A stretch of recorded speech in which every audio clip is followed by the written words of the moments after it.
Alright, welcome to my World Cup preview series again.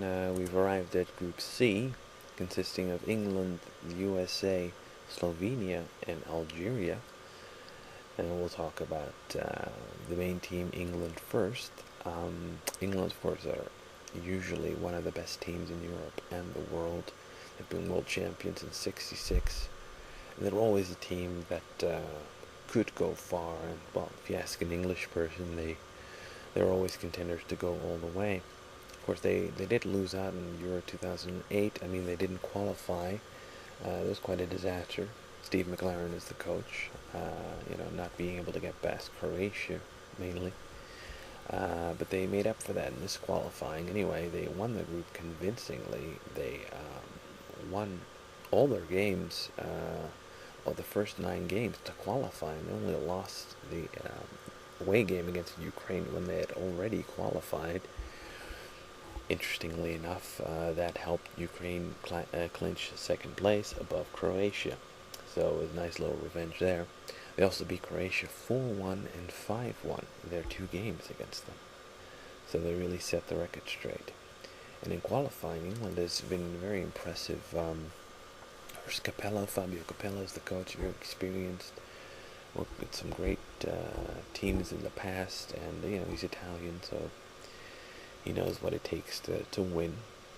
So Capello seems to be doing quite well, and in England, they're quite confident about this team that it could go all the way.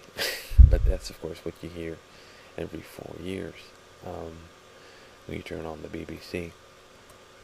Anyway, let's look at the team. Up front, Wayne Rooney, the main guy. He's a world-class striker from Manchester United.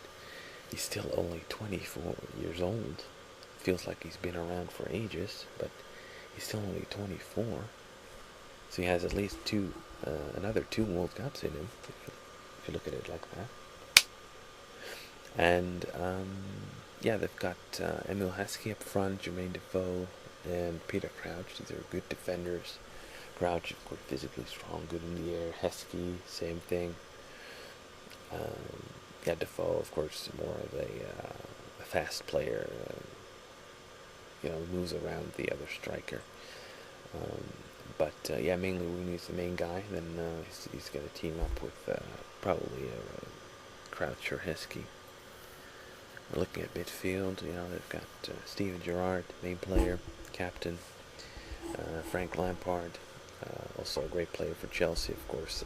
2 midfielders that can come forward, they can get into the box, they can score with long distance shots. They're very strong for them. And then other options midfield, of course, Gareth Barry and Michael Carrick on center of the midfield. Manchester City and Manchester United players, of course. And then on the wings they've got Joe Cole, James Milner, Sean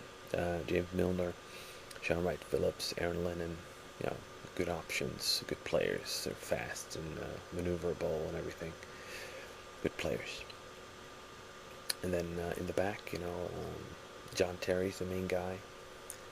Great central defender for Chelsea. Has been a great defender for a long time.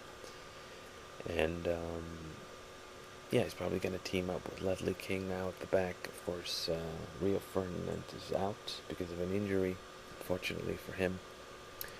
And at left back, they're probably going to play with Ashley Cole. He's one of the best left backs in the world for Chelsea. And possibly Glenn Johnson will be a right wing back, who now plays for Liverpool. Now, in goal, that's the only slight weakness. They got 3 goalkeepers. David James, also known as Calamity James, Robert Green, and Joe Hart. Goalkeepers that have held their own in the Premier League for quite a while. But are they world class? I don't know. But that's really the only weakness. So you look at the squad, it's just a very good squad. All of them play in the Premier League, which is by now the best league in the world. And most of them play for the big teams there, so England look very good. The only thing you could say that they haven't been too impressive in the preparation friendlies. Now that doesn't really say a lot, but they beat Mexico 3-1, but didn't play brilliantly. It was a relatively close game. They beat Japan 2-1, and they needed 2 own goals by Japan to win. Quite lucky to win that. They should have drawn or possibly lost. And they've played an unofficial friendly against the South American club team, Platinum Stars. They won that 3-0, but it was 0-0 at halftime, and Platinum Stars also missed a penalty. It wasn't that convincing either. So all in all, England could go very far. They're a great team, but the question always is, well, will they? Will they beat other great teams like Argentina, France, Spain, Netherlands, Brazil? Can they beat those teams? Well, I don't know, but I'll give you my prediction on that later. I think England don't look like they've hit their best form just yet, which means their first game is going to be quite a tough challenge because their best opponent in the first round is the USA, and that's their first game. So it might give them a few problems, but yeah, we'll look at that later in the prediction video. Anyway, that's it for my analysis of England. We'll now move on to the second team, the USA. All right, thank you.